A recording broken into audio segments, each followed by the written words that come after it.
welcome to Jake Christensen Stadium on the campus of Concordia College. It's the annual Power Bowl. Hi, everybody. I'm Scott Peters. Joining me today, Eric Stenjum, former Cobber defensive back. We're here for the Dragons, of course, and Cobbers. And Eric, you played in this game a couple of times. In some ways, it's the biggest game of the year for these two programs. What are the players thinking now? I tell you what, they've been knocking heads, hitting each other for the last 3 weeks. Today is the first time they get to come out and actually hit somebody new, and I tell you what, these guys are excited. They probably haven't eaten for a few days. They're ready to roll. It's the first game of the year. How important is it for both teams to get something rolling today? Well, you know, personally, I don't know what Michelli talks too much about with his squad, but I tell you, for Concordia's aspect, it's always, you know what, we've got a chance to win a big game here, start the season off right, and pulling off a win against a Division II rival right across the, you know, just down the block from us is always a big thing. And the first game of the year, obviously expectations are high for both teams. Let's get a closer look at today's game. Eric Morrow has a couple of the coordinators. Eric? Thanks, guys. Well, the Dragons, they may be going through a little withdrawal this year for the first time in 5 years. No one with the last name Deere playing quarterback. The Dragons this year will turn to senior John Frickman, his first year as a starter. And I'm joined by Dragon offensive coordinator Kent McLeod. And Coach, what can we expect to see from John today? Same stuff that we did with Brad. He probably doesn't run as well as Brad, but he throws a little bit more consistent than Brad did. And we're looking at, we got to control the ball, and we just want to make sure Ryan Hebert doesn't see the field much. What's going to be the key for you guys offensively today? Ball control. We want to get as many 10 and 12 play series as we can, control the football, and not let their offense beat us. All right, thanks, Coach. Good luck today. Thank you. Now we're defensive coordinator Scott Lucier for the Cobbers. And Coach, those Deers, they're gone. What are you guys expecting to see from Frickman today out there? Well, it's a good thing that the Deers are gone because they were very good quarterbacks. We're expecting to see a lot of Wang and Sternhagen. We expect them to come and try and pound the ball at us. We lost 3 very good defensive linemen from last year. We're kind of green up there, and without Derek Fisher being able to play these first few weeks, our Sam linebacker's a little bit green too. So we expect him to come out and pound the ball at us, and we got to stop him. And just like he said, we need to keep Ryan Hebrink on the field a lot. You mentioned that defensive line. You know the Dragons are going to pound the ball at you. Is that kind of where this game's going to be won today, in the trenches right there? Oh, I think so. Definitely. You know, our defense has got to do a good job of stopping the option, and it's a responsibility. You know, you got to do your responsibilities, and when they hurt you is when you try and do somebody else's. And they've been seeing it for 3 weeks now, and I think we're prepared. We're ready to go. Thanks, Coach. Good luck today. Thanks. One other factor that could play in today, just like last year, it's going to be hot out here today. High expected around 90. With this being each team's first game, conditioning could become a big factor today. Okay, thank you very much, Eric. Going on in the field right now through the PA system, a tribute to Pastor Carl Lee. It's the team chaplain for Concordia, who passed away unexpectedly a few weeks ago. Please join us in a moment of silence as we remember Carl Lee. Let's go down to the field for a moment of silence and the and singing of our national anthem. Service to Concordia and the entire Moorhead community.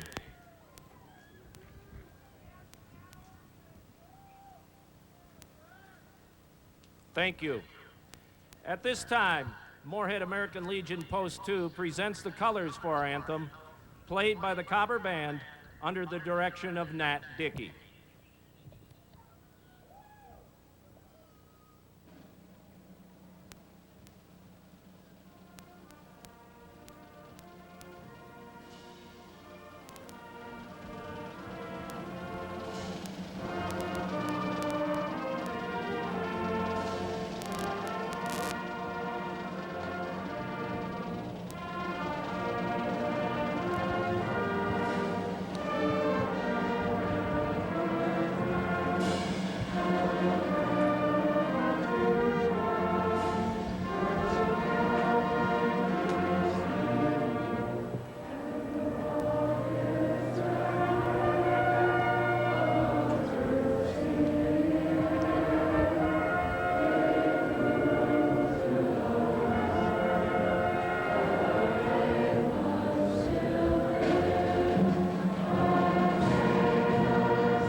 It's the Power Bowl, the 5th annual Power Bowl, 81st meeting between the two. Kickoff from Concordia is coming up next.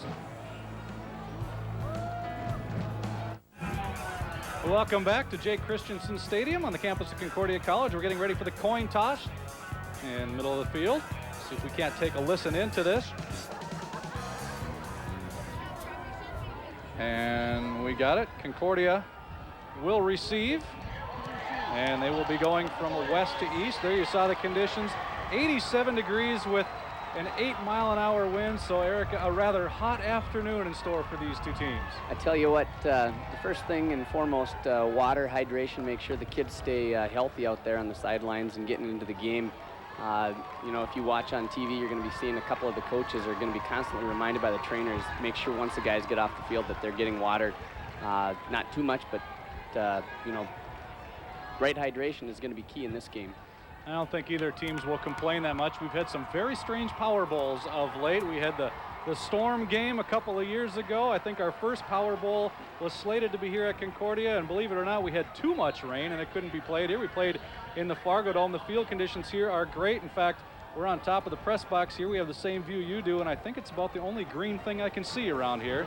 Done a great job with getting this field ready in some very dry conditions. Both teams, you got to think, pretty antsy and ready to get this one going. A lot of butterflies right now. Tell you what, for the last couple days here, nothing but football has been going through these guys' heads. And last night, I can tell you, I guarantee you, those defensive guys were sitting in bed thinking of every single offensive veer play and every single play that the Moorhead State Dragons are going to come running at them. So, yeah, it's right now, the butterflies are flying and nobody knows what's going to happen until the first hit comes here. Good crowd on hand, still filing in here to Jake Christensen Stadium. About 5,000–6,000 people expected. The stands filling up and getting ready for Clint Greer of MSU Moorhead to get things started for us as he gets ready to kick it off. And we will be underway with the 81st meeting between these two. It's the 5th annual Power Bowl. High, deep kick by Greer into the end zone. And the Cobbers will say, thank you very much. We'll take it from there. And they'll start out at their own 20. That was Josh Vickerman and Bobby Clark back for the Cobbers. You know, a lot of times you look for a great big runoff off a big kickoff like this in a big game to start the year. But I tell you what, with the offense that Concordia has coming back, I think they're going to be just happy to be starting out on the 20-yard line, come out, grind the ball down the field. And, you know, who knows? I think maybe they're going to look for try to get a quick score here. That offense led by Ryan Hebrink. You see number 10 getting in behind center, a two-time all-conference player. We'll talk about him quite often this afternoon. That's Clark in motion. The handoff is straight ahead. Gain of 4 yards on the play. And we'll take a look at the Cobbers starting lineups. Starting with the line, led by Didier Mumm, Jason Kelly at center. Mitch Maxwell's the guy that's played a lot of different positions for the Cobbers. And at right tackle, and Ryan Johnson, the right tackle, also on the CI Apparel starting lineup. Andrew Pasanante, the Hawley native, and we mentioned Ryan Hebrink, Bobby Clark, Jeremy Hendricks, and Travis Christensen. Also Sean Riley, the other wide receiver for the Cobbers, as they take over now on second down. The fake ahead, and this is number 27, Travis Christensen. Looks like he gets across for a first down up to the 32-yard line. Tell you what, they did a really good job setting that play up with the one before, going to Hendricks right up the belly. This play, they faked the same exact play with the motion coming towards us and handing it off on the counter.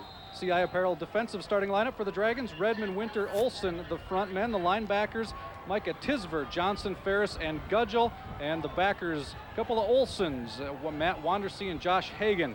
The outstanding strong safety for the Dragons. Ryan Hebrink now in the shotgun formation. On a 1st and 10 from his own 32-yard line, looking to pass and looking for Pasanante.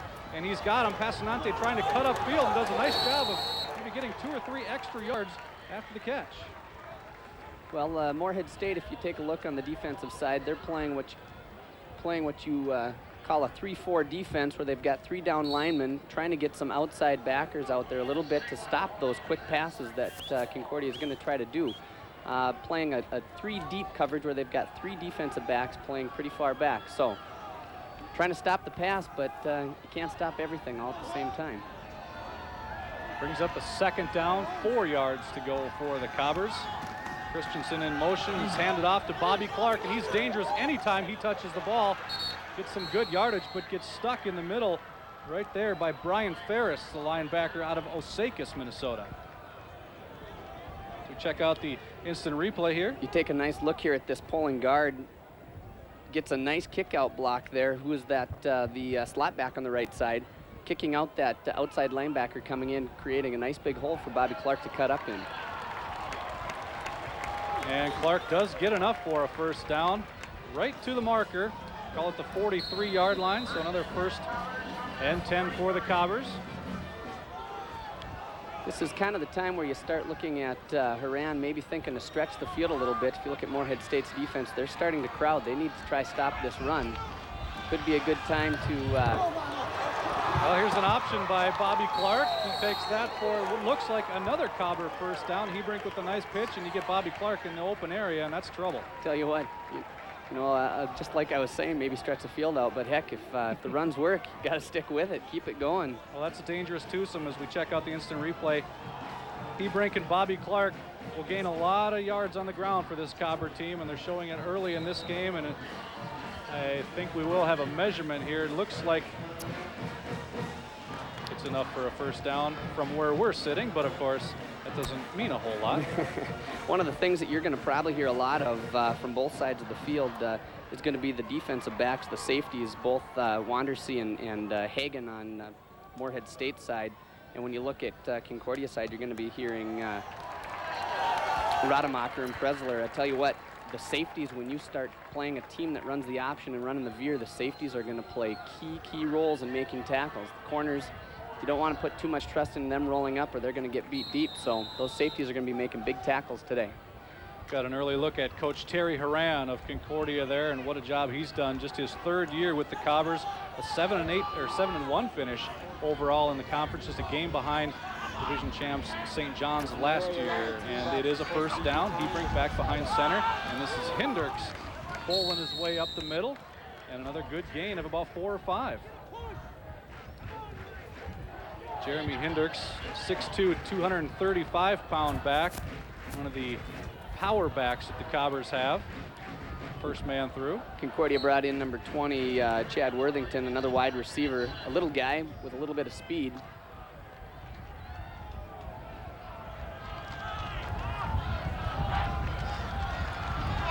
Brings up a 2nd down. We'll call it 7 for the Cobbers. And the fake up the middle. Hebrink looking, good coverage downfield. He's got Passanante deep.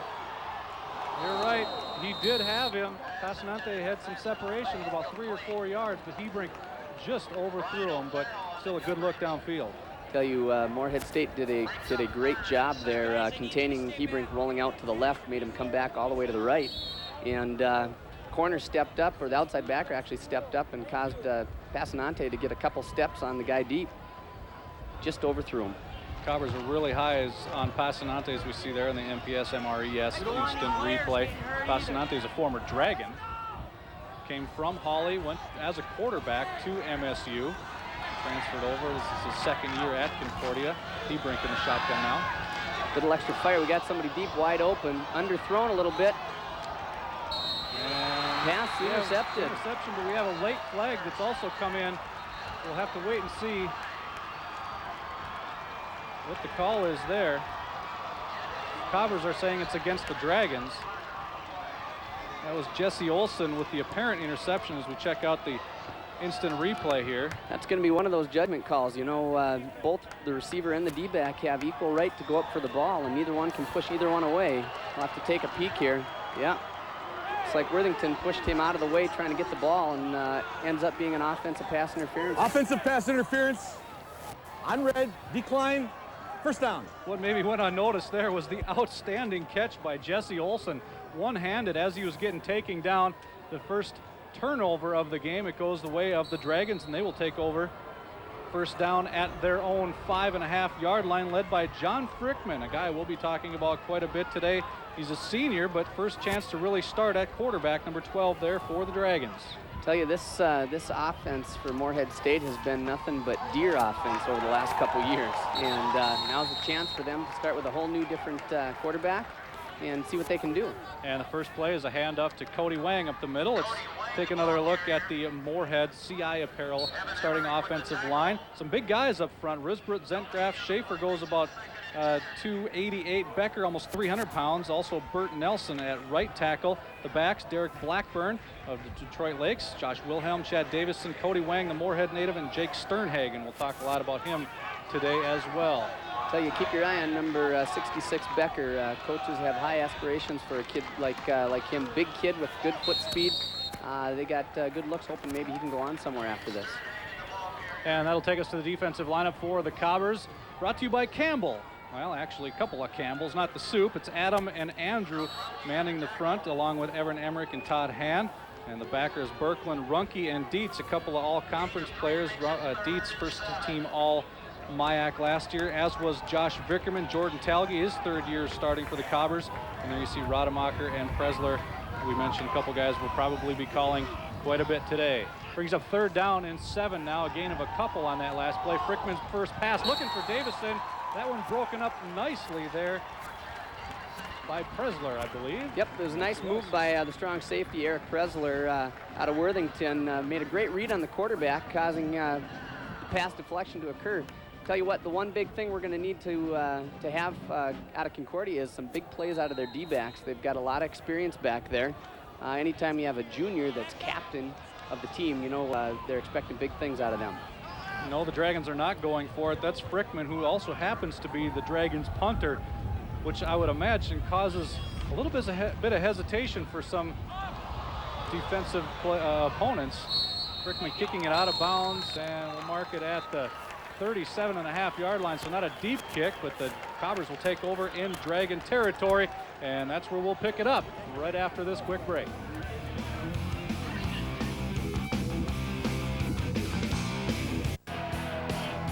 Welcome back to Jake Christensen Stadium. A couple of keys to the game we're looking at. Obviously, we talked about John Frickman at quarterback. It's his first start as a senior, and the Dragons to win on the road. They're only a couple blocks away, but why is that important? Well, I tell you what, one of the toughest things, you know, wherever you go in college football is to take a football team on the road and win. Even though it is only a few blocks away, this is Concordia's home field, and there's been kind of a feeling about it. Even when I played here 5 years ago, there's a lot of passion, and you don't like people to walk into your house and beat you on your home turf. So the last 3 games that the Cobbers won in the Power Bowl have been here at home. So yeah, there's a little bit of an edge here. Concordia kind of feels like no one's walking in here taking this away from us. This is our game to win. Check out the instant replay on that last play. Bobby Clark with a nice gain up the middle. Another Cobber first down. So the Cobbers doing a good job ball control and good job of mixing things up offensively. Hebrink now gives off to Christensen, who gets tripped up, but not before he gains about 6 yards on that play. So the Cobbers doing a good job of moving the ball. I tell you what, the nice thing that the Cobbers have been doing early on here is changing it up quite a bit on their direction. The nice thing about this midline offense that they run, it's a totally balanced offense. They've got 2 receivers on each side, but at the same time, they've got 3 running backs right in the middle, and they can go pretty much in any single direction at any given time and try to overload the defense. That'll bring up a 2nd down and 4. Cobbers on the Dragons' 20-yard line.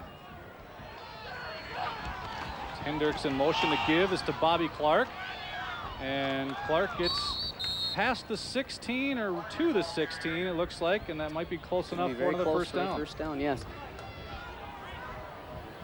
Check out the instant replay here. Hendricks leading the way. A nice blast play right up to the left-hand side. Leaving the play, blocking everybody up front, leaving a play for one of the backside linebackers of Moorhead State to try to come in and make a play. And I guess we're a little bit short of a first down. 3rd and a short one, I think we can call it. And the give is to Hendricks. And he bounces off a couple tacklers, and it's taken 2 or 3 more just to bring him down, but not before he gains about 5 yards, which is enough for a first down. Tell you, it's always nice having a running back who gets low like this. You watch him, once he gets that ball, he puts his shoulder down. Right there, Moorhead State guy should have taken him down, but he keeps his legs pumping, moves around outside the end, and gets another 5-6 yards. Great run. Hendricks, a big guy, 6'2", 235, and you know what? He's got a good curveball, too. He's probably the Cobbers' best pitcher last year. He was 9-3 with a 3.22 ERA on the hill. So a couple of good two-sport athletes here for Concordia. This is Bobby Clark. And a nice shoestring tackle there by Matt Wandersee, maybe saved a touchdown. Clark still gained maybe about a yard, I guess, on the play. 23, Chad Olson also stepped in there. Cornerback made a nice play, helping out with the tackle on that one. You see the MRES instant replay, which is Moorhead Public Service and Missouri River Energy Services shortened.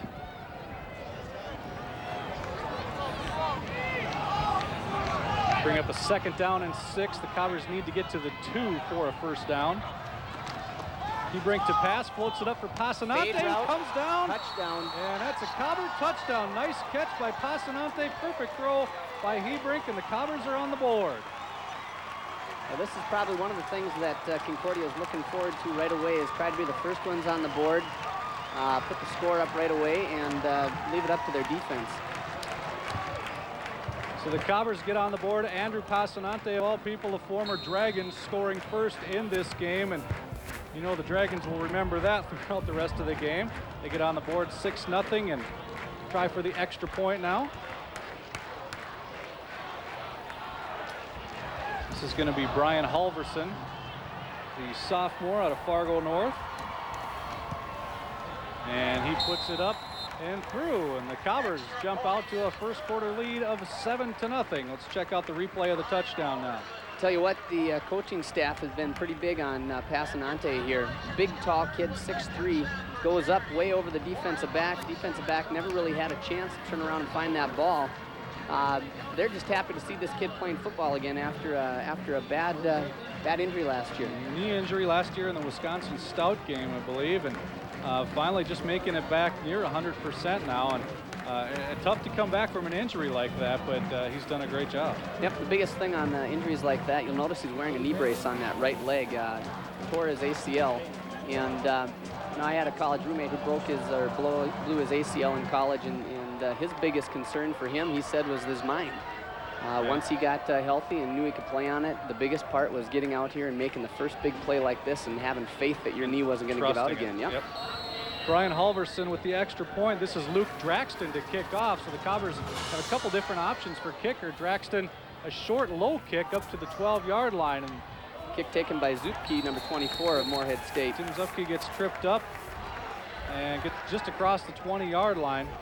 So a short kick, but Dragons will take over just outside their own 20-yard line, trailing 7-0. Tell you what, we'll take a quick break right now before the Dragons come out of the huddle, and we'll be back to the Power Bowl right after this.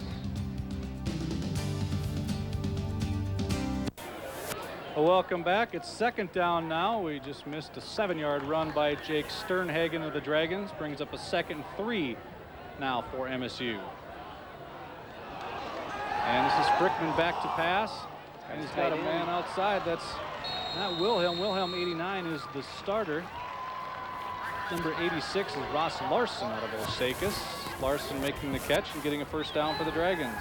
It's a nice play there in the cover 4, cover 2, a lot of times what it's called, that Concordia is playing here. They're putting, most of their defensive backs are playing at least 6-7 yards off, and when they start dropping back like that, it leaves a big wide opening for those tight ends to come out on the quick outs. Larson, a freshman, getting some playing time early in this game. As I said, a first down for the Dragons. Blackburn in motion. Frickman hands off to the 2nd man through. And that was Cody Wang. It's a nice tackle by number 19, Tanner Rademacher. Came up from the free safety spot. Scoring drive for Concordia goes 6 plays, 37 yards in just over 2.5 minutes. Again, an 8-yard touchdown pass from Ryan Hebrink to Andrew Passanante to get the Cobbers on the board. The Dragons on their own 39.5, maybe 40-yard line, trying to answer. Dragons' 2nd possession of the game. First one ended in a punt. Like a pass. Frickman rolling out and finding Blackburn, who keeps his feet in bounds. at the 49-yard line. Good enough for another Dragon first down. One of the nice things that Moorhead State does still that they've done over the the last 10 years, they run this option out that looks like an option, and then all of a sudden the quarterback pulls it up and throws a nice tight spiral out there to the wideout. But I tell you, as a safety, everything looks like a veer, everything looks like a run, and when all of a sudden they pull up and start throwing the ball, it's hard to see. It's hard to get a good read on that. And it is a first down. Frickman brings his troops up just on his side of midfield. And the handoff to Sternhagen. And he doesn't get a whole lot. Nothing there. The front four of Concordia is doing a nice job keeping that inside running game intact. A lot of questions on that defensive front this year. A lot of new players. They graduated a host of good players last year from that defensive line, but a lot of the guys you see now, Adam Campbell, Andrew Campbell, got playing time last year. Evan Emmerich, Todd Hann, all got some playing time, but first chance to really get things going for the Cobbers early. Gain of just a couple on second down. Frickman going deep, and he had a man for a second there. The pass falls incomplete. That was Blackburn diving, but could not quite come up with it. I tell you one thing that I think a lot of people in the stands, if they're maybe Concordia alum or Concordia faithfuls, aren't expecting this much passing out of a Moorhead State team. They do a nice job here stretching the field. Got a guy wide open, just happened to overthrow him just a little bit. Splitting the safeties right between them. I think for the last 5 years, there's been a guy named Deere at quarterback, either Brad or Tony for the Dragons. Frickman is a good runner, but he's probably a better passer than Brad Deere was from last year. So maybe we will see a little bit more of that. But head coach Ralph Michelli said, don't be surprised, because John Frickman's an awful good runner too. And we have a flag on the play. Concordia coaches on the sideline screaming about something. Don't know if it was an illegal formation or what. Delay a game on the Dragons. That'll make it 3rd and 13 for the Dragons. Dead ball fall. Delay. On White. And we have the head official mic'd up, so he'll make sure everything's crystal clear for you at home. 3rd and 13 now. That changes things a little bit for the Dragons back in their own territory at the 45. Frickman looking to pass again. Cobbers with a good rush, and he gets hit right there. Number 99, Adam Campbell on the sack, and that'll bring up a 4th down. Sacked in the backfield, did a great job by the up front four, putting pressure on him there. Looked like maybe he was going to scramble a little bit, stepped up in the pocket to throw the ball, and just kind of held on to it a little, maybe 1 second too long here. Cobbers got good pressure, you see from the outside. Campbell comes off his man and comes in to knock Frickman down and forces a punt. So Frickman now, instead of behind center, he's way behind center for the kick. Concordia looks like they're going for a block here. They've got one guy back. Ooh, boy. And how they didn't get that block, I have no idea. Eric Presler will look like the ball went right through him. He's smacking himself on the head. He knew he had a good chance there. Bobby Clark with a fair catch. The Dragons, or the Cobbers rather, will take over on their own 14 when we come back. And we'll take a look at the last play, a Frickman punt. Here comes Eric Presler. Well, there he goes. Well, we won't get to take a look at it, but 47 comes flying in there. Almost had a chance at it. Looked like it might have gone right between his arms. Don't get too many chances at that. Ends up being a pretty good kick inside the 15-yard line where the Cobbers take over now. Call it their own 14. Ebrink to Clark. Got some room around the end. And he turns on the Jets. One man to beat, and he can't quite beat him. But Clark with a big game for the Cobbers. It was Jesse Olson, I think, that brought him down. Right side cornerback Jesse Olson did a nice job making a tackle there. A lot of times the coach isn't looking for a corner that can lay people out or stick, but just make the game-saving tackle, and that's what he did there. Bobby Clark's one of those guys that anytime he touches the ball, he's got a chance to go all the way, and boy, he was pretty close on that play, getting just past the linebackers you see there, and Jesse Clark, the last man to beat. I tell you, having a guy like Clark going against you is scary. It reminds me a lot of the guys that Moorhead State used to have, a guy named Grover Moore. The guy could shift and move and run with the best of them. Broken play there for the Cobbers. The snap was fumbled. Somehow Ebrink makes up about 3 yards on the play, so turns out to be a positive for the Cobbers. Terry Horan looks on again in his 3rd year with the Cobbers, 12-8 overall. And boy, he's really done a good job of getting this program back on track. Not to say that it was off track, but the Cobbers again figured to be one of the teams to beat in the MIAC this year. Ebrink on the option, the pitch to Clark. One of the things that you're going to see today that neither of the coaches would like to see are going to be some penalties and some dumb errors. Early on in the year, this is the first game of the year, and you're still getting out kind of those jitters and some of the mistakes, either being at formation things. You know, you spend 3 weeks here, no matter how much and how hard you press upon it, you're still going to have some of these plays. So the kids have butterflies, and this first one's a big learning experience for everybody. And it was a nice game, but it'll be called back because of a hold on the Cobbers. You know, the Cobbers got a chance to scrimmage. Holding on red. 2nd down.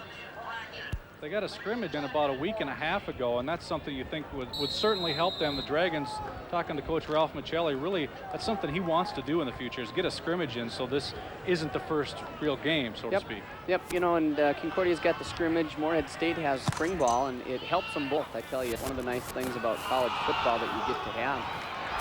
Here, running off on his own. That right there just shows how dangerous the kid is. Bobby Clark with the call. Took a couple steps and saw a wall of white, and somehow he got through it for a gain of 3 yards. Check out the instant replay here. Clark looked like he had nowhere to go. He was able to somehow turn it back upfield. Against the Dragons, it was Brandon Messer, one of the guys, the linebacker there, trying to stop him, but nice running by Clark again. Living practices. 3rd and long. Ebrink in the shotgun on 3rd and we'll call it 11.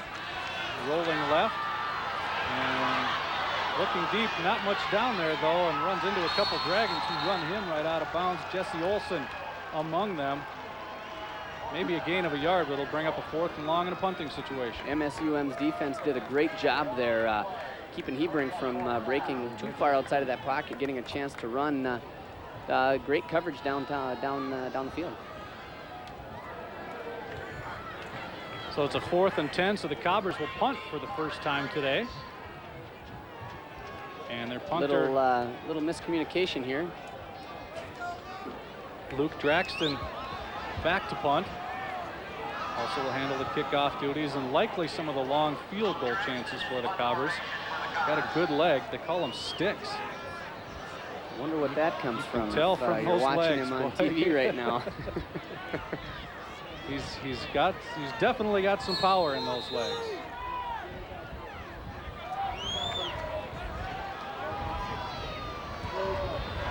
Cody Wang deep for the Dragons, a high snap, but Draxton gets it off. It's a wobbly punt off the side of his foot.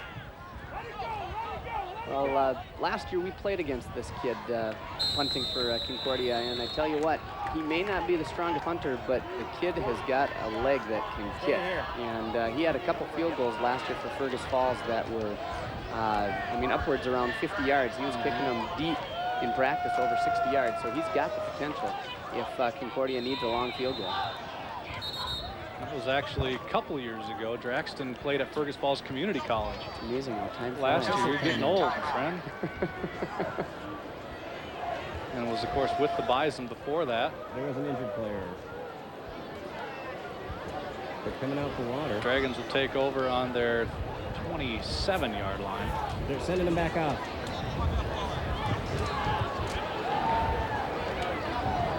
See there, looks like they're taking a water break, getting a chance, giving the kids some water, keep them rehydrated.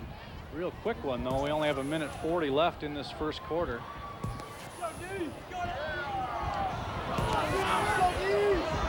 And Dragons' 3rd possession. First 2 both ended in punts. Frickman back to pass. He's got Blackburn, who breaks a tackle and gets down just about to midfield before Josh Vickerman brings him down. Now, Vickerman was actually playing safety on that play. Check out the instant replay here. Seen a little more passing out of the Dragons than we have maybe in years past. Blackburn seems to be the recipient of most of those. Eric Savadny, the cornerback out there, playing a little corner on the far side of the field. Terry Duran said we might see that. Vickerman playing safety a little bit today. Frickman running the option, tries to cut it back up, gains a couple yards. And both of the Campbells, Adam and Andrew, there to make sure he gets no further.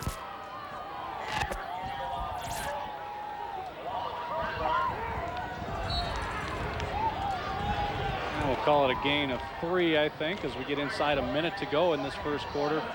2nd down and 7 as they cross Cobber territory. About 45 seconds left in the first quarter. Not much of a breeze here, thinking that maybe Horan would call a timeout to keep a breeze, or Michelli to call a timeout to keep a breeze, try to get the drive going into the end zone. But Sternhagen gets the call, gets it to the Cobber 45-yard line. And that will probably get one play off here play before the end of the quarter.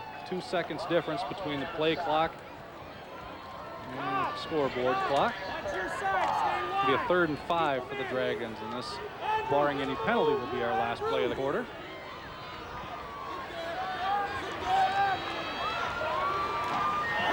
Back to pass again, and looking deep again. Vickerman on the coverage, and it's broken up by Vickerman. Blackburn again, the target for Frickman. So Frickman and Blackburn kind of looking to hook up quite a few times early. As we check out the instant replay, Josh Vickerman had good coverage on this. Tell you what, Vickerman's playing the safety spot here, does a really nice job reading quarterback and flying out here pretty much all over him the whole way. Vickerman only needing 1 interception to break the Concordia all-time interception mark. And that is the end of our first quarter. Cobbers lead it 7-0. We'll be back with quarter number 2. You're watching the Power Bowl live from Jake Christensen Stadium. A beautiful day here in Moorhead on the campus of Concordia College. A warm day for the Power Bowl, but that's nothing new. The Dragons back to punt to begin the second quarter on 4th and 5. Frickman with the kick to Bobby Clark. Clark takes it as his 10, and he will bring it out. Looks like Concordia was actually setting up a wall on the far side of the field, but decided to take it on his own up here. Clark about 10 or 11 yards on the return, just outside the 20-yard line to the 21. That's where the Cobbers will take over for their first possession of the second quarter. Let's take a look at our first quarter stats right now. The big one, of course, on the scoreboard. The Cobbers lead 7-0. Plays kind of even. Yards, though, Cobbers kind of leading that one so far, 2-1. Well, the time of play actually has been pretty close. Concordia just a little slight edge, probably one series more than Moorhead State has had, which, you're going to get a few more yards and a few more plays in like that. But the telltale sign of is going to be after this first half to start seeing some stats to see how these two teams are matching up. And you see Ryan Hebrink there on the carry, calling his own number.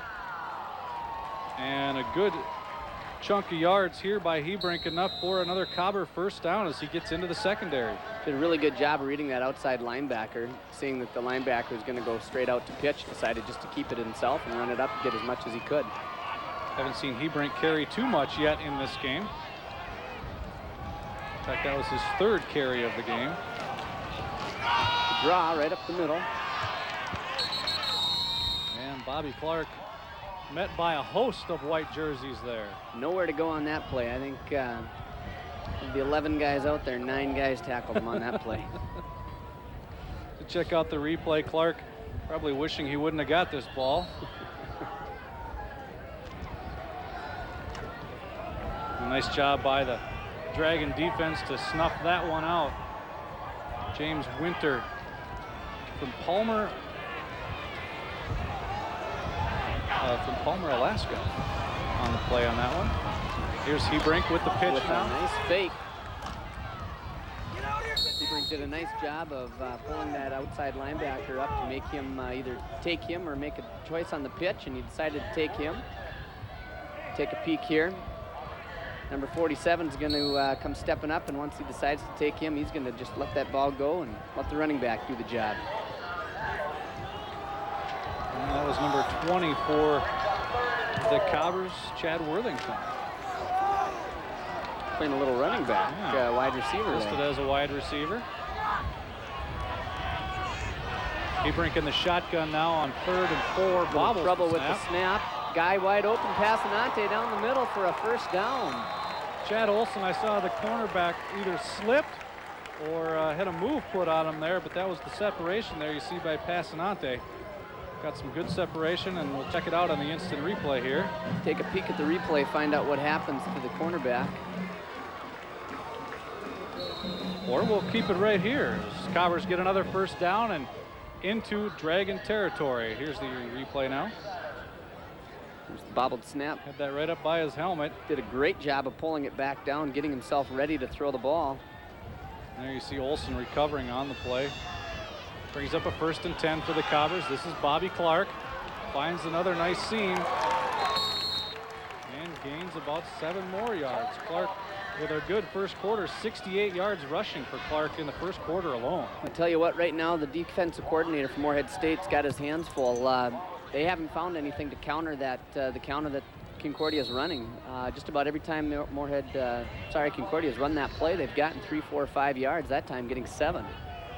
Dan Lind, the defensive coordinator for the Dragons. And I think the Dragons have called a timeout, and that is the case. Apparently they didn't have the correct personnel in there, it didn't look like. So there will be a break on the field. We will take one as well. 12:06 to go in the first half. The Cobbers leading 7-0.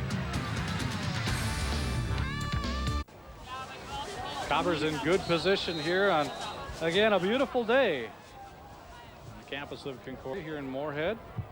Cobbers with a 2nd and 2, driving inside the Dragons' 30-yard line. It's Clark in motion, but Hendricks gets the call, and he gets a first down and a lot more. Concordia sticking with the game plan of just running it right up the throat of Moorhead State until they decide to stop it. Tell you there's about 12 minutes left to go in the first half, and nothing more than putting another score on the board would Concordia like to do that. Just the opposite, Moorhead State. They need to be looking for a turnover here. They got to get a stop. Nice compliment between Bobby Clark and Jeremy Hendricks. You got the power on one versus the slasher of another. You throw Travis Christensen in there, and it's really a tough mix to defense. It really is. You know, when you learn to tackle, it's all about how you tackle certain guys, and you get a guy like this who's going rumbling down to the end zone. He makes you hurt every time you try to take him down. You go for a Bobby Clark, and you try to tackle him the same way, and you're going to get a face full of grass. Well, that was Hendricks right there. That looked like he was going to get across the end zone for a touchdown, gets taken down at the 2-yard line, but look at the nice hole here. See, a guy like Hendricks is never going to get taken down by an arm tackle, and that's the type of guy you like to have back there at fullback. Someone that's going to need to take 2, 3 guys that'll tackle him. Cobbers knocking on the door. This drive started at their own 21-yard line, now down to the Dragon 2. Clark in motion. Hebrink will keep it, and he'll get in for another Cobber touchdown. Nice play there, giving the fake to Hendricks and keeping it himself. 2 of the inside linebackers all went for Hendricks on that play and left himself a wide open shot for the end zone. Well, the damage done by Hendricks on that drive, keeping the defense kind of back on their heels. Nice opening there by Ryan Hebrink, and he gets in. The Cobbers now up 13-0, and we'll wait for the extra point, and Cobbers are mixing it up here on extra points even. Draxton in now to give this one a try.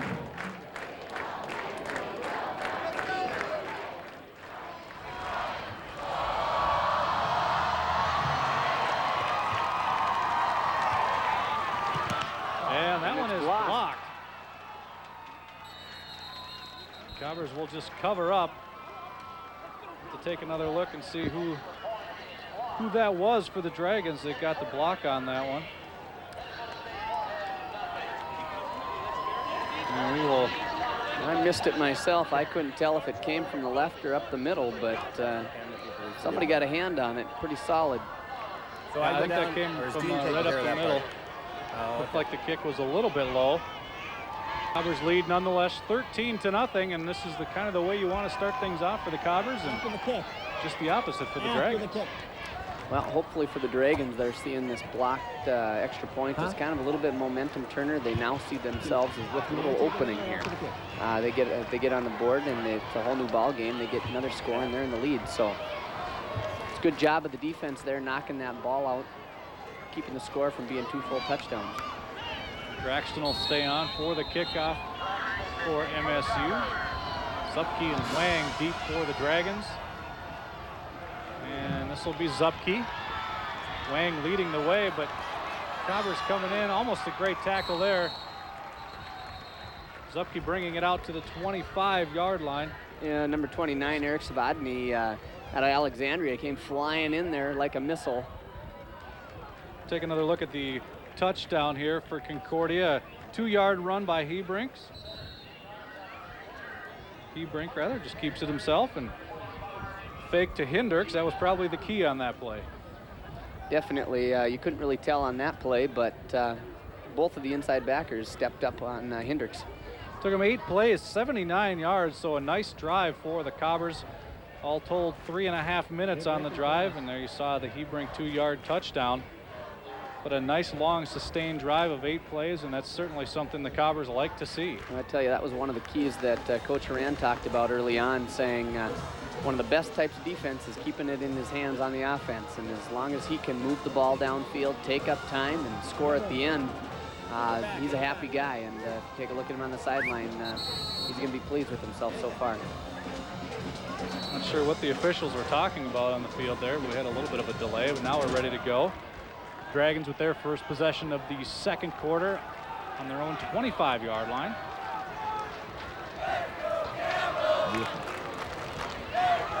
And the handoff is to Wang. He's got some running room for 5 yards up to the 30-yard line. Moorhead State's offensive line, they're starting to spread out their splits. They're starting to kind of give a little space between themselves, trying to spread out Concordia's defense a little bit and giving Wang a little bit more running room. Does get 5 yards. That'll make it 2nd and 5 from the Dragons' 30.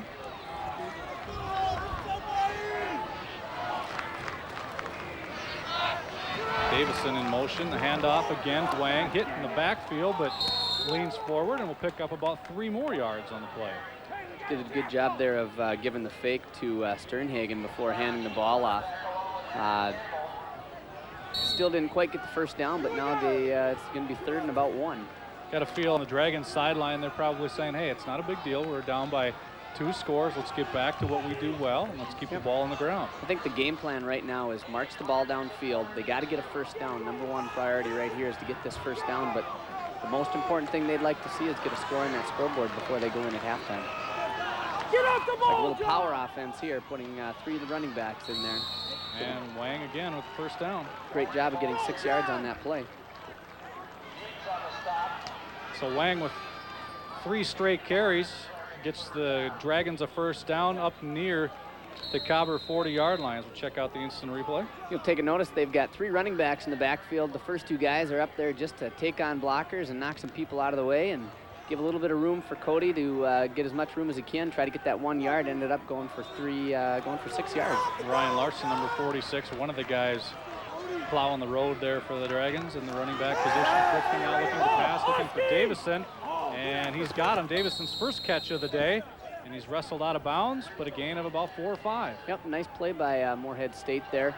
Cornerback Jordan Telge made a nice break on the ball, almost had an interception if you take a peek here.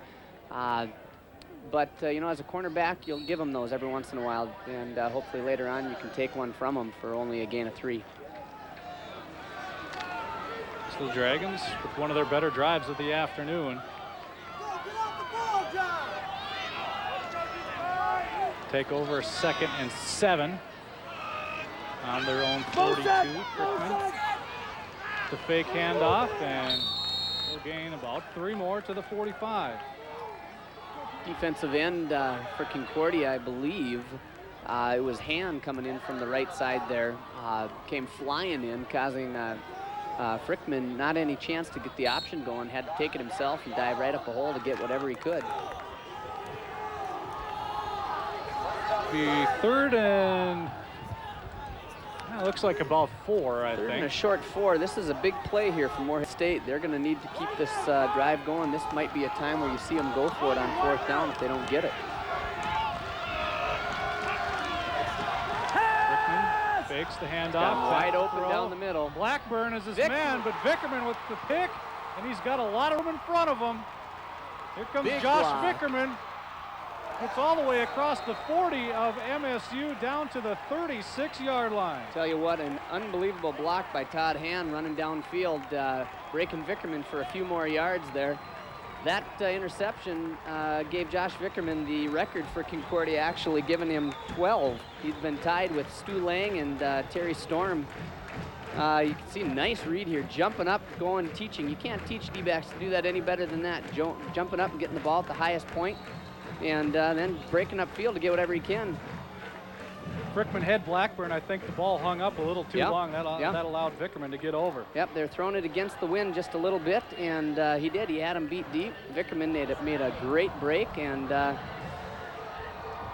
not good for Moorhead State, but just the energy that Concordia needed. Looks like they're going to try to put another score on the scoreboard before half. And here's Clark trying to turn the corner, and he does so. It's knocked out of bounds at the 25-yard line, but it looks like another Cobber first down on the option. Tell you what, the energy right now is with Concordia, and if you're a Moorhead State coach over there, you got to get your sideline fired up. You got to get them in the game, and you're going to need either a turnover or a big stop here. You got to get something to get that momentum back on your sideline.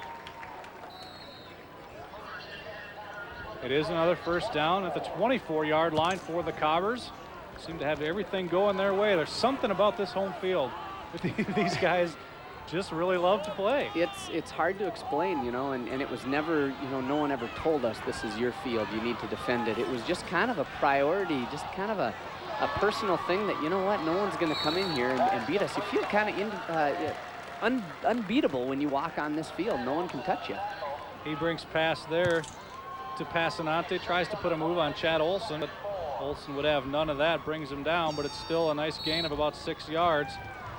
Nice open field tackle there by Olson, number 23.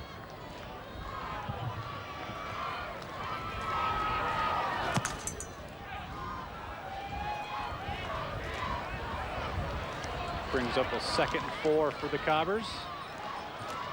Hebrink on the option, fakes the pitch, gets down to the 10-yard line, and that's another Cobber first down. Well, they're sitting just outside the 10-yard line. They actually have another chance to get a first down here. Get a chance to take a look at the replay. Does a nice job on the option off to the left here. Great job on the fake, enough to fake out our cameraman. We don't have to name names. Cobbers on the Dragon 13-yard line, knocking on the door yet again. Bobby Clark in motion, he'll get the call up the middle. Dragons with a gang tackle, but after about a 3 or 4 yard gain again. Concordia's just sticking with it, running right up, just keep going right up the gut, and you know, try to get Moorhead State to start sucking their guys inside, and then they come back outside with the option. So Moorhead State right now kind of has their hands full. And that picture, I guess, picture's worth 1,000 words, huh? Tell you what, Michelli trying to figure out what to do, standing in it by himself at midfield. 7-3 in his games against Concordia. He's been here before. Hendricks up the middle, and another Cobber touchdown. Jeremy Hendricks, the last drive he was the key. This drive he gets to cap it off with the score. One of those things you like to see as a fellow player out there, a guy who does all the work, finally kind of getting the credit, and Coach calling his number, giving him the touchdown. So thing is, another big hole there too. I mean, he had plenty of room to rumble his way in for another score. Concordia's offensive line has been doing an outstanding job moving Moorhead State's defensive linemen around and picking up any sort of blitzes that they've been trying to throw at them. So here looks like they're going for 2 to try and make up for the missed extra point on the last drive. Hebrink rolling right, looking to pass. Passanante wide open. And touchdown. He did have it in the end zone. And that's a successful 2-point conversion. We'll take another look at the touchdown by Hendricks, and again, a lot of room to run.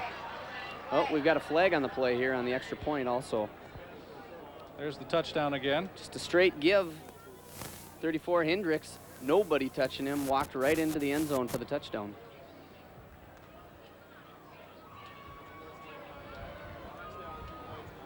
And we'll get a call here on the penalty. It's like an unsportsmanlike penalty on Concordia.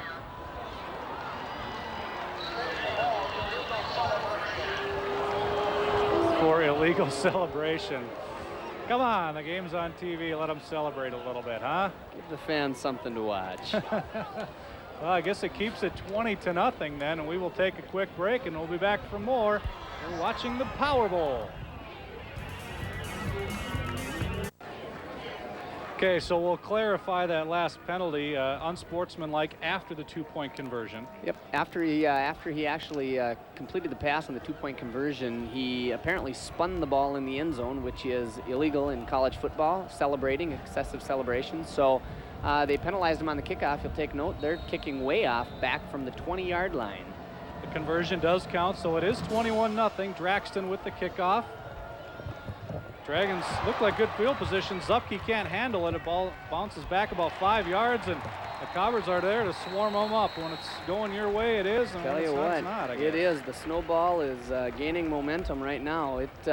Even though they kicked off from the 20, he had a not so great kick, probably caught it around the 25, fumbled it back to the 20, and gained about 2 yards on a run back.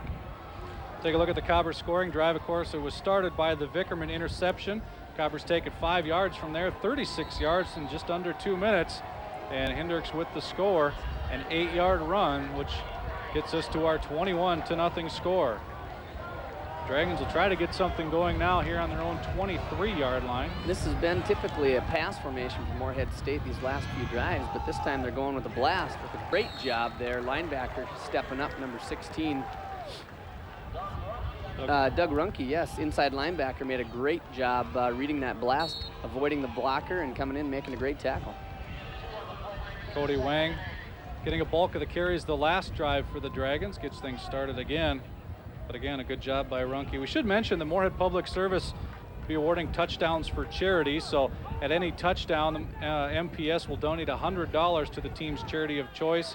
Dragons are playing for the American Cancer Society, the Cobbers for the Muscular Dystrophy Association. So more incentive to put up some points on the board today. Frickman back to pass, and he's got his man over middle. We do have a flag on the play, though. It's a nice completion, a great route, a tight end crossing route coming all the way across the field, waiting for him to clear across all the cross from some of the linebackers, and did just that. Only problem, we got a holding penalty against Moorhead State. That was Roland Sessions on the reception. That'll be called back, though.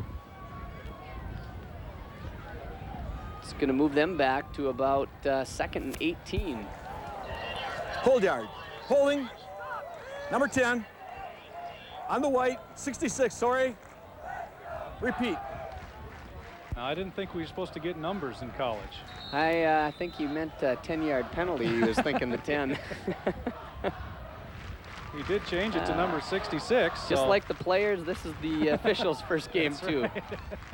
They're allowed one mistake.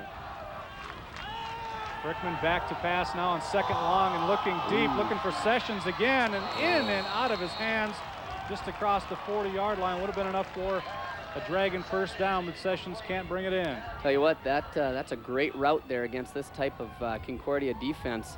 The safeties are sitting more inside, kind of towards the hashes on the field, and when you send a receiver, you notice Jordan Telge there in the bottom of the replay spinning around. He had him wide open. I think that's going to be a pass Roland Sessions will say he should have caught. Nice throw by Frickman right on the money. A little wobbly. That'll bring up a 3rd down now and 18 from the Dragons' own 16-yard line. Frickman back to pass again. This batted down at the line of scrimmage, and it falls incomplete, and that'll bring up 4th and long. Well, lucky for Moorhead State, that one didn't get intercepted after the ball was tipped. There were 2 Concordia defenders sitting right there that almost had a chance to pick it off. That one would have been picked off. That could have been a big play for Concordia with about 5 minutes to go in the first half. They could have had another chance to put the ball in the end zone. Frickman back to punt. Bobby Clark back deep for the Cobbers at his own 46-yard line. So you got to think at least the Cobbers will probably get good field position again here. Frickman with a good kick this time into the wind. Clark at his own 47. And we'll take it up into Dragon territory. Zupke there to make the initial hit. He takes it down to the 43.5-yard line. Yep, Moorhead did a great job on coverage on that one. Clark didn't have much running room, but just kind of decided to take it on his own, see what he could get. And as a coach, you like to see that. You like to see that punt return guy try to get 10 yards. Every time you can get somebody to get 10 yards on a punt return, that's outstanding. That's a pretty good first half, I would say, for Bobby Clark. And a good average per carry, I would think. 11 yards and 91, or 11 carries rather, 91 yards. And we still have about 5 minutes to go here in this first half. Tell you, Clark is one of those guys also, like Vickerman, who's got a chance to break a Concordia record this year. Needs about just over 1,200, actually just under 1,300 yards to rush for over 2,000 yards and break another record for Concordia. There's only been, I believe, 2 other people that have ever rushed for 2,000 yards for Concordia. This is Hebrink on the keep and a flag on the play. Illegal blocks will back it up.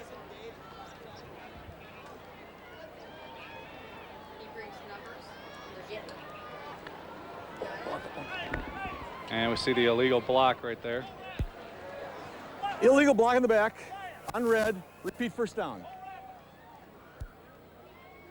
So that backs the Cobbers up into their own territory now at their own 7-yard line. First down still, 1st and 20. 1st and 18 for the Cobbers. Or 18 officially. Clark in motion. Hebrink back to pass. Little pump fake and looking long. He's got Sean Riley wide open. Riley, deep. Oh, can't quite bring it in. Tell you, Sean Riley is one of those types of kids who usually does not ever drop a pass, and he's going to be hitting himself for missing that one. You'll notice on his right hand he's got a brace. Kind of had an accident earlier this summer. Sean is an avid wakeboarder. Yeah, not to what a coach likes to hear, but it's one of those pastimes Sean really enjoys doing. That not being a pass Sean would normally ever drop. Sean's usually one of the best hands on the team there. I saw him at practice earlier this week. He was making some pretty good catches, so I don't know how much that hand is bothering him. He actually broke his hand wakeboarding, and Terry Horan cringed a little bit, I'm sure, when hearing that. That's doesn't like to see his wide receiver up 15 yards in the air over water. This is Bobby Clark on the carry. He gets it back into Dragon territory down to the Dragon 45-yard line. Well, I tell you, Sean, I got the pleasure of coaching Sean in high school, and Sean was Sean back then also. He loved wakeboarding, and I mean, he'd travel all over the country in the summertime and do wakeboarding. I guarantee you, if he could do that professionally, he'd be all over that. I think he would. There you see the replay of Clark's carry. That brings up a 3rd down and 11 yards for the Cobbers.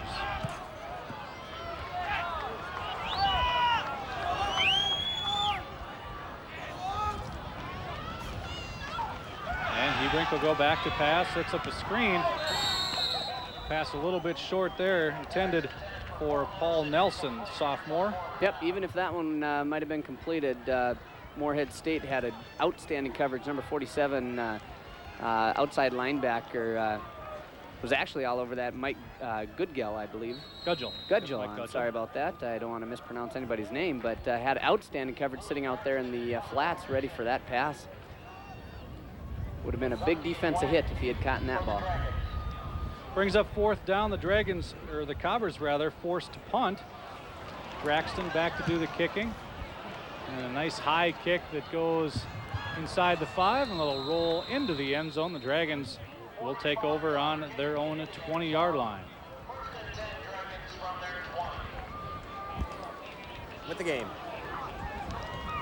Just the Cobbers' 2nd punt of the day.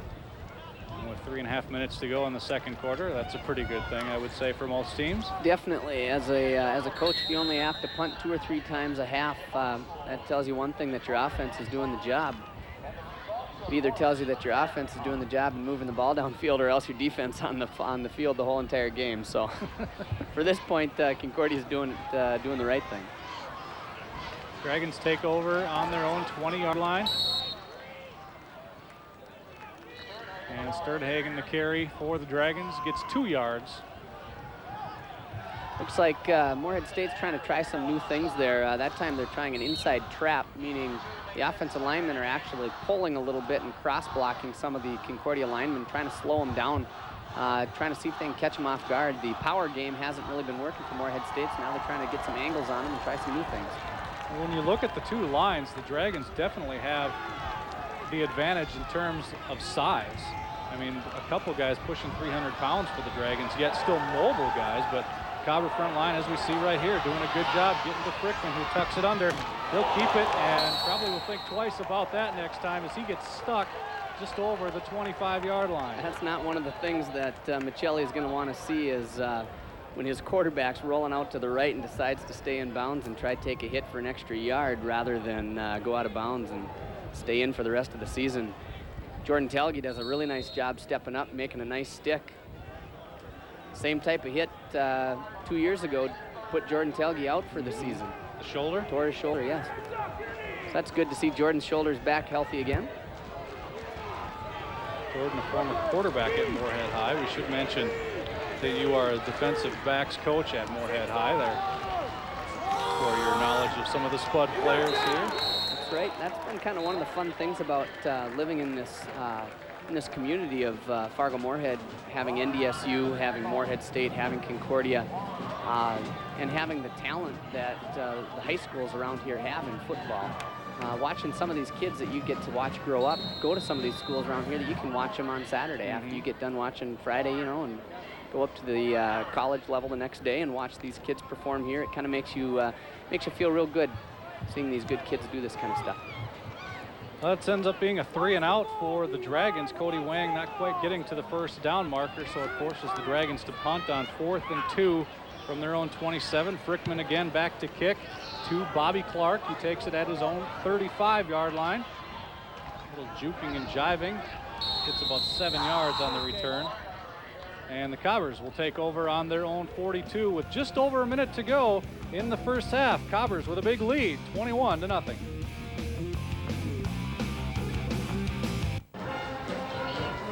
Good crowd on hand here.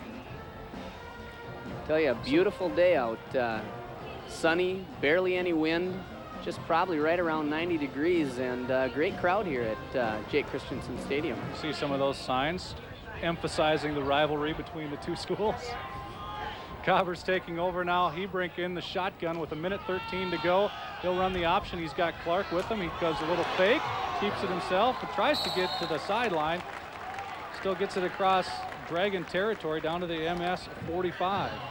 Really nice job running that option here to the left to the near side of the field.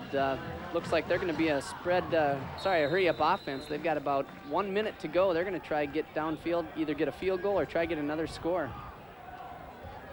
Hebrink in the shotgun again, this time looking to pass. Has Passanante, but a nice open field tackle right there by the Dragons, number 6, Brian O'Farrell.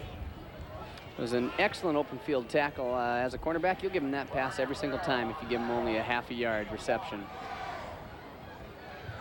And the Cobbers are taking a timeout to stop the clock with 50 seconds to go, 49.4 to be exact. Back to what you're saying about the rivalry there. I tell you what, this is one of the best rivalries I know around the area. You know, you got Bison Sioux, which everyone's talking now about being in the balance, whether NDSU going up to Division I or not. But even here with Concordia and MSU, it's been going on for, 81 years. I tell you what, one of the best things, it's only a couple blocks away. We can see the buildings from Moorhead State from right where we are right now. And you know how much these guys right now hate each other on the field. A lot of these guys out here know each other, and some of them live with each other at the same houses, even though they're football players from different schools. And one of the best things is, you know, as soon as the season's done, even though you got bragging rights, which carry a lot, it's one of those great rivalries that both schools really enjoy. It's a really good thing. Well, a lot of these guys, one might play for Concordia, one for Moorhead State, but they might have played in the same team in high school too. So. Yeah, well, and that's pretty evident here. We've got a couple Moorhead High players playing on both teams. 2nd down and 9 for the Cobbers. Hebrink in the shotgun, rolling left, looking to pass. Good coverage downfield. Sean Riley in the end zone. There's Riley. Oh! And again, off the fingertips. Riley can't quite believe it. The ball was there, it looked like, and Riley couldn't quite haul it in, but he had just enough separation from the defensive back. Looks like Josh Hagan, the safety, on the coverage. Tell you what, I don't want to make any excuses for the kid, but you miss 2 balls like that, coach probably isn't going to want to throw you the ball anymore. You better start making them grabs. And Riley comes off the field after that play. Terry Horan just pacing on the sidelines. Down to 40.8 seconds in this first half on a 3rd down and 9. Brink again. He'll roll left. Look over the middle. He's got a guy open over the middle with Passanante in the end zone. Goes up. Touchdown. Comes down, and the Cobbers have another touchdown. That's just a matter of Passanante being 6'3" right there, I think. That was just a great athletic play. You know, when you've got people on your team that can go up and make a play, sometimes that's a lot better than the most technically correct people out there. I mean, Passanante was covered very well by 2 defenders on that. I'm sure we'll probably see a replay of this one in a minute, but he just went up and made a play. Caught the ball, touchdown. And here's the instant replay now, just like you were saying, Brink rolling left, and good coverage. We'll see downfield, 2 guys on Passanante, but Brink looking deep. Brink with a nice arm throwing there from the 50-yard line, a beautiful elevated ball. I mean, didn't even look like he had to throw that very hard. He just kind of just lofted it up there, and Passanante with an excellent job with great hands going up and making sure he catches the ball. See him tuck that ball in and away. And the extra point was good by Halverson, so the Cobbers take a big 28-0 lead, and we've got just 30 seconds to go in the first half. We'll be back with more from the Power Bowl after this. Just over 30 seconds to go in the first half. Luke Draxton ready to kick off again for the Cobbers, who have opened up a big 28-0 lead, and a high kick deep down to the 1-yard line by Draxton. Cody Wang will take this to the near sideline, gets tripped up and knocked down at the Dragons' 24-yard line. Check out the scoring drive, didn't take long, only 42 seconds, 4 plays, covered 58 yards. Passanante has his 2nd touchdown of the day. Sabodny made a great tackle there, number 29, Concordia cornerback on the kickoff team. Cody Wang, one of the running backs from Moorhead State with exceptional speed. Sabodny coming up from behind, kind of making a shoestring tackle there. So the Dragons, with only 25 seconds left, probably not much to do here besides maybe kneel on the ball. We'll see. They'll go downfield. Frickman looking to pass. Gets a quick out to Davison, who runs out of bounds. Only a gain of 4 on the play. Gain of 4, but importantly, he got out of bounds like he needed to do. Takes a couple ticks off the clock, down just over 20 seconds now. One of the things that's kind of been going with Moorhead State's offense that I haven't really been expecting is I haven't seen much of the veer offense. You know, I expected a lot of veer coming off of that tight end, making Concordia's outside D ends and linebackers try to make some plays here, but they've been throwing the ball a lot more than I expected. Frickman doing that yet again, and a mix-up on communication there, obviously. As soon as possible, you're ready with a coach. Now bring up 3rd and 6 for the Cobbers. Terry Horan. Coach Ram. Yeah, he knows. We got it. You want to do it just right here?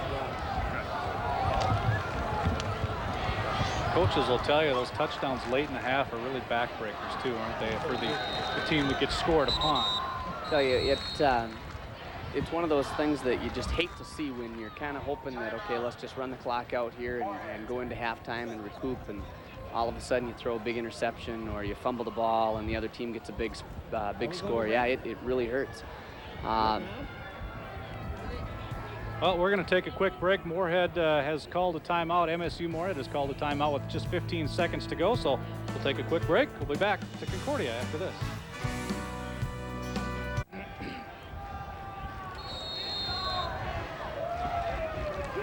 MSU facing a 3rd and 6 at their own 29.5-yard line with just over 15 seconds to go. The Dragons called that timeout. Now they come to the line. Frickman. We're going to take a break. Assuming they drew up the 70-yard touchdown play. He said no more They'll break. just hand it off up the middle, and I think looks like he probably got a first down, so we'll have a stoppage as we move the chains. There's one of the first veers that they've run here in a few series. So tell you what, it's a dangerous offense, and even though you're down 28-0, you start running the veer. If you start having just 1 or 2 defensive breakdowns, that can cause a big swing and a big change in score. As you know, Moorhead State's potent offense from the years past. Get one guy to try make a tackle that he's not supposed to be making and leaves another guy open. And the Dragons just content to let the clock run out on the half, and I think it's probably not a bad idea, but if you're the Cobbers, you got to be pretty jacked at this point going in 28-0 at the half. I tell you, if you're the Cobbers going in, the one things that you're going to want to make sure if you're Terry Horan. Okay, I see we got Eric Morrow has probably a happy Terry Horan. Eric? Hey, thanks, Scott. Coach Horan, hey, you got to be pleased with the way you played. I'm very pleased. Our kids came out with a lot of energy. We're executing our game plan to perfection. Kids are making big plays. We're stepping up in a big game. Andrew Passanani transferred here from Minnesota State. Moorhead had him a heck of a day against his former team. Yeah, he's just an exceptional athlete. You know, the young man a year ago started to become probably our best receiver, blows his knee out at Wisconsin Stout. All offseason, he's worked hard to get to where he's at right now. He's a heck of a receiver. All right, thanks, Coach. Good luck in the second half. Hey, right now it's all Cobbers. They're up 28-0 at the break. That's right. Thank you very much, Eric. And only first half of the first game of the season. Terry Horan's voice starting to go already a little bit there. We're going to take another break. The Cobbers with a big lead in this one, 28-0.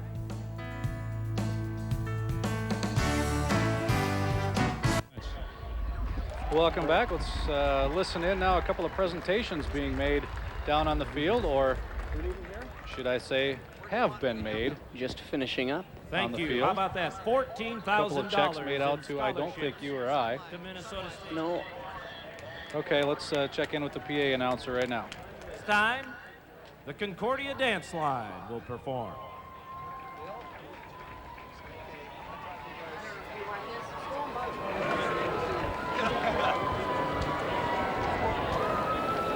Hello? Hey, did we this is Charlie Johnson down the field. Sorry I didn't hear the pitch.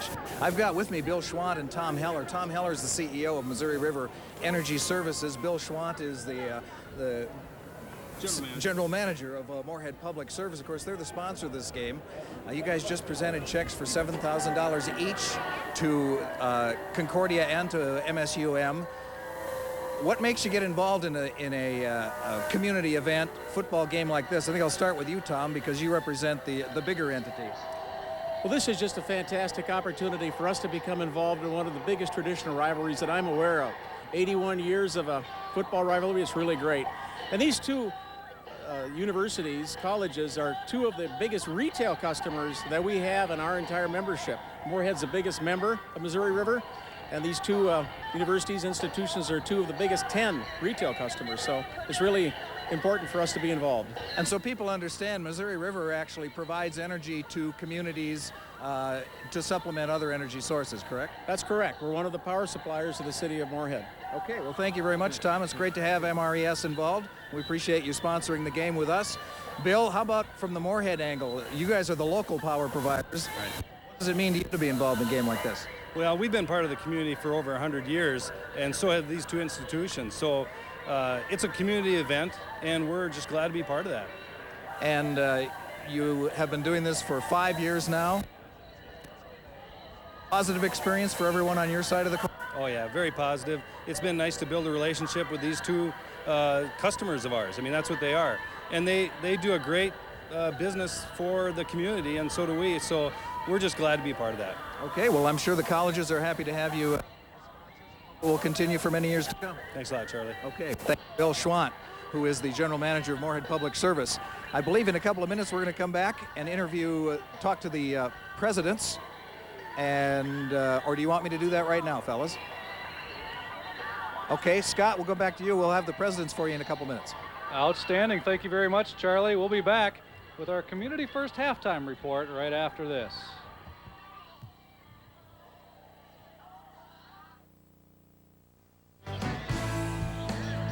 Well, welcome back to the Community First halftime report, and at the half, Concordia with a big 28-0 lead. Time to go back down to the field now, and Charlie Johnson with a couple of other special guests. Charlie? Hey, Scott, thank you very much. Yes, I guess you would call these special guests. We have the presidents of the two schools in competition here today, Roland Barden from MSUM and Paul Dovry from Concordia College. We're going to start with Roland here. I know you're glad there's a second half to play. Yes, we're glad. It's a great day to be a Dragon, and we're really enjoying the Powerball experience. But we're looking for our football team to step it up in the second half. Well, that's what makes this rivalry great. It kind of comes and goes, doesn't it? You got to be ready every year. That's exactly right. Tell me a little bit, President Barden, about besides this football game, the ways Concordia and Moorhead, Minnesota State Moorhead interact during the school year. Well, we have a number of students going back and forth every class day to take classes on each other's campus through the course exchange of the Tri-College University. So that's a wonderful way. The students are taking classes together. And we have programs that we share and plan together so that we can maintain academic opportunities here in Moorhead that neither one of us could afford to do individually. So combined, the two institutions are greater than the sum of their parts? Yes, in that way, and also in getting students and families in town to take a look. It really makes a difference to the Dragons that the Cobbers are next door. It gives families an opportunity to see a couple great places in one trip to town, and that's a great selling point. And it doesn't hurt that you're pretty close together, so that's a good thing. Thank you, President Barden. Good luck to your team in the second half. Thank you. Paul Dovry is back as interim president of Concordia College. President Dovry, kind of fun to be back on the field to see the Cobbers play a little football? Well, it is. Yeah, it really is. And, of course, this game has always been a very competitive game. One of our former coaches, Sonny Galsvig, said that this game is often not decided until the fourth quarter. So we're all going to stay tuned, if you will. Oh, you never know what's going to happen in the second half of a game like this. Right. How about hosting the game? The schools take turns doing it. What does it do for the campus to host this game every other year? Well, it puts a lot of energy into the campus. I think that's true for both of us. And when it's on your campus, that adds a little something extra. Mm-hmm. Well, it's good to have you back, and it's good for you that your team is winning today. We hope things continue for you. You bet. Thanks very much, Charlie. All right, that's the word from the two presidents. They're both looking forward to the second half, as I know all your viewers are too. Scott, back to you. Hey, I am too. Thank you very much, Charlie. Nice job. We'll be back with more from the campus of Concordia. You are watching the Community First halftime report. We'll be back after this.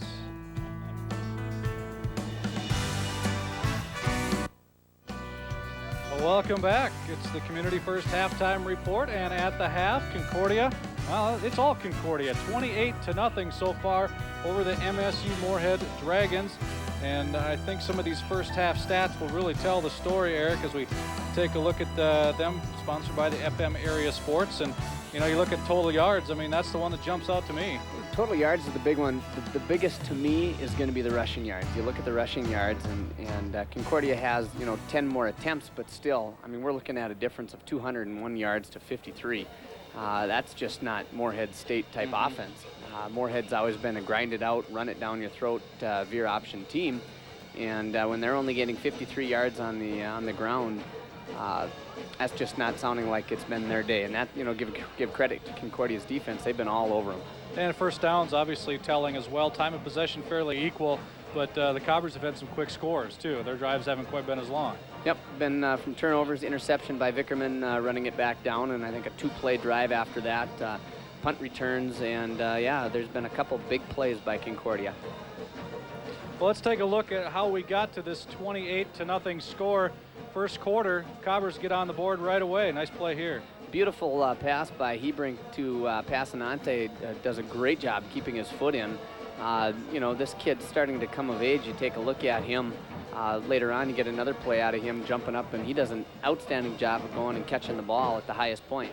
Second touchdown of the game. It's Ryan Hebrink calling his own number, and he'll get in from just a couple yards out. The extra point missed after that, but the Cobbers still up 13-0. There's Jeremy Hinderks then getting in for the third Cobbers score of the day. Hinderks with the short touchdown there to make it 21-0. and then the bomb here and make it 28-0. Got a great pass here, rolling a little bit out to the left. Has got plenty of time. Give a lot of credit to the offensive line. I mean, look at that beautiful ball. Thrown deep, Passanante goes up for it and makes sure he catches it and makes a big score to put him up 28-0. And I think good job there of shielding the defenders away from the ball too. That was a big key there. And that's why we are here at 28-0. So far, it's been all Cobbers. We'll be back with more from the Community First Halftime Report after this.